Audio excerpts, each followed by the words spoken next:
the understanding of Islamophobia, or what we call the propaganda of Islamophobia. To understand what is Islamophobia, if you look at its definition, according to Merriam-Webster's dictionary, it says, the irrational fear or the discrimination of Islam or the people who follow Islam. So in other words, the dictionary meaning is saying that the irrational prejudice, discrimination, and fear of a religion, that is Islam, or of the followers, that is Muslims, is called Islamophobia. So something that creates the hatred, something that creates discrimination, something that creates irrational fear of Islam is titled as Islamophobia. Now let us look at, where does Islamophobia generate from? Where is it coming from? What are its root causes? Because unless we know the root causes, we will not be able to tackle it in order to uproot it. One of the articles that was published in Times Magazine almost 40 years ago from today, dated 16th of April 1979, the Times Magazine reports that between the span of 1800 to 1950 Christian era, a span of 150 years, more than 60,000 books were written against Islam.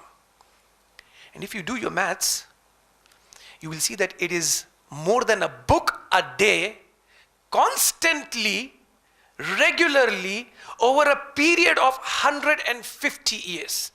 That is the amount of propaganda Islam and Muslims are facing under the banner of Islamophobia. So Islamophobia is not something that started in 9/11 or after 9/11. Islamophobia is not something that we are facing suddenly in the last 10 to 20 years. Islamophobia has been orchestrated, has been in its limelight for centuries, even before we were here. So this gives a quick glimpse of what is the situation. Furthermore, this was a time of print media. And today, with the social media and with the online technology that we have, this number of 60,000 books over a period of 150 years has now surmounted, has increased exponentially to a limit where probably I think it is difficult to now calculate. Moving further, recently an article was published on 20th of June 2016 in the Guardian newspaper, which mentioned the funding of Islamophobia. So it is saying that Islamophobia is not just an irrational fear that you find on the streets, but it is something that is very calculated, very organized. It says that it is an industry. Islamophobia is an industry. It goes further and it says that it is a multi-million-dollar business. And it quotes the report of University of California, Berkeley report. It states that almost $206 million in United States of America are being used as funding to various groups and organizations to spread hatred, prejudice, and irrational fear of Islam and Muslims. And it mentioned the names of 74 groups who were full-time, who were continuously doing this in United States of America against the American Muslims. Now this just gives us, as you can call it, scratching the surface of what is being reported in America alone. Similar online organizations, social media propagandists would be doing lobbying across the globe in different parts of the world. So what you see, the growing Islamophobia or the rise of Islamophobia, it is not something because of one person or a group of people or an error of the Muslims. It is something which is very calculated. It is something which is being perpetrated by an organized gang of propagandists across the globe. If you pick up the media, this happens to be one of the main sources from where Islamophobia generates. As we saw the Times Magazine report, since 1800 it is in work, and we just saw the Guardian article newspaper, which reports how the Islamophobia is being fully funded in different parts of the world, further to the extent that one of the newspapers called the Independent newspaper in UK, dated 3rd of July 2017, it says that if an attack takes place it is likely to be reported 5 times more if it is perpetrated by a Muslim. This further shows how media is playing the poisonous game of creating prejudice and hatred against Islam and Muslims. This is one major factor from where Islamophobia generates, that is the media. The second major factor is opportunistic politicians. They would continuously use the language of hatred, the language of division, the language of separatism, the language of opportunism against Islam and Muslims.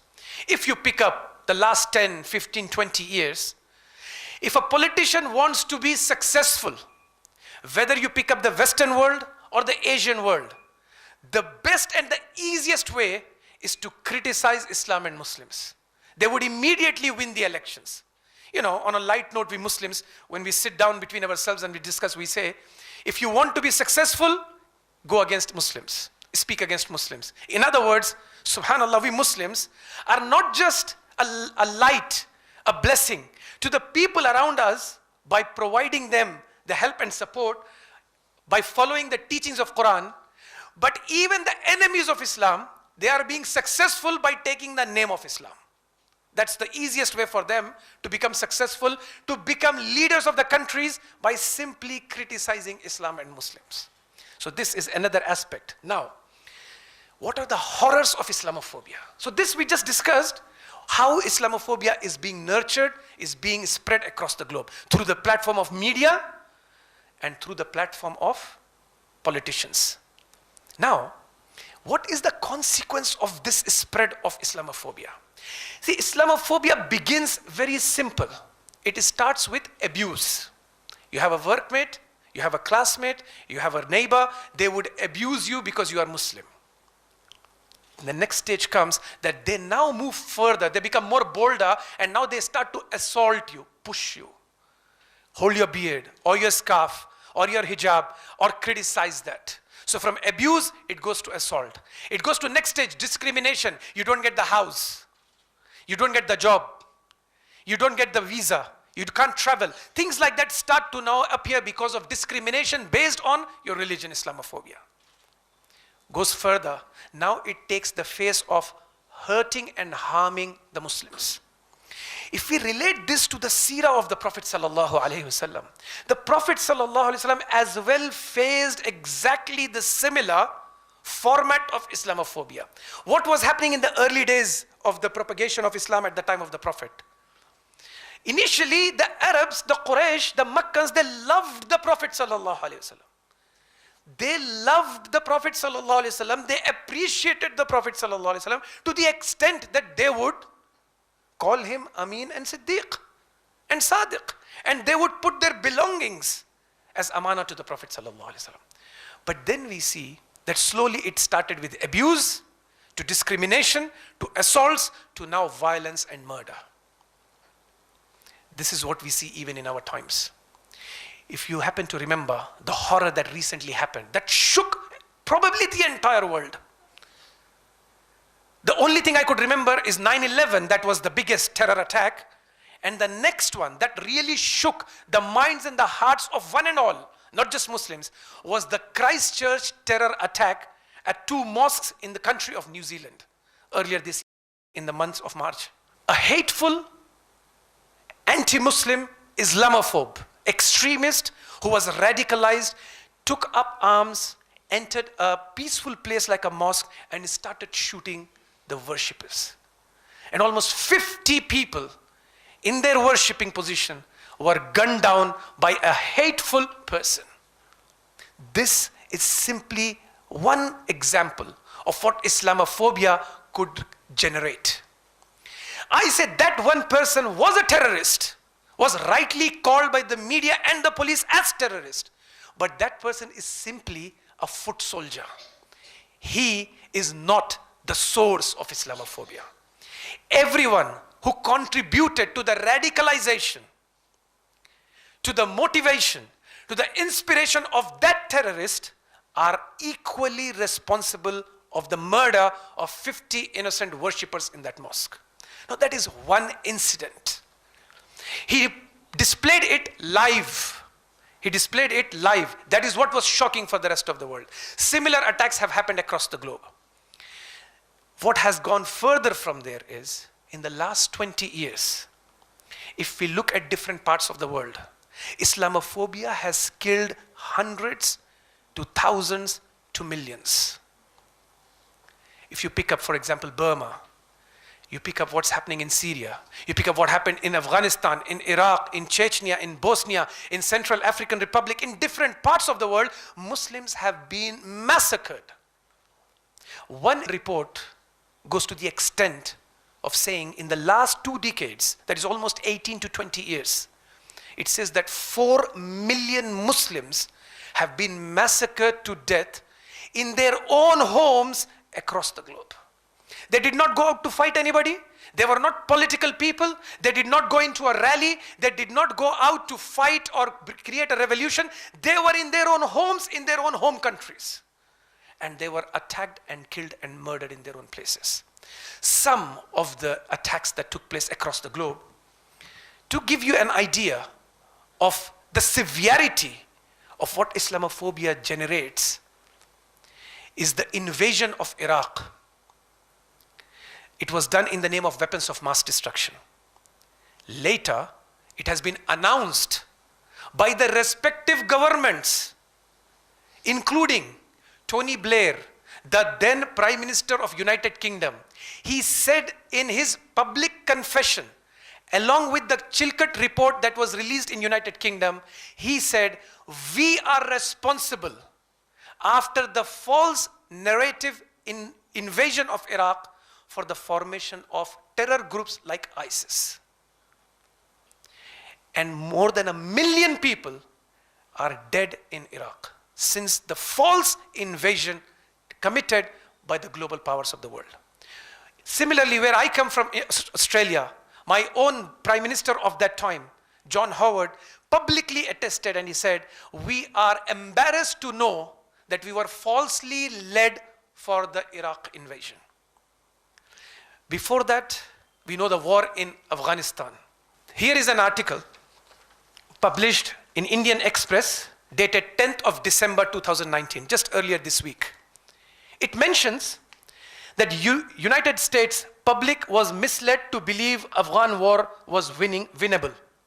According to the leaked documents by the army in charge, heads and leaders of that time, they have confessed that the war that they took to Afghanistan was never winnable, and they don't know. I would like to quote the statement of Douglas Lute, who was an army general, a 3-star army general for the American war on Afghanistan. He said, we didn't know what we were doing in Afghanistan.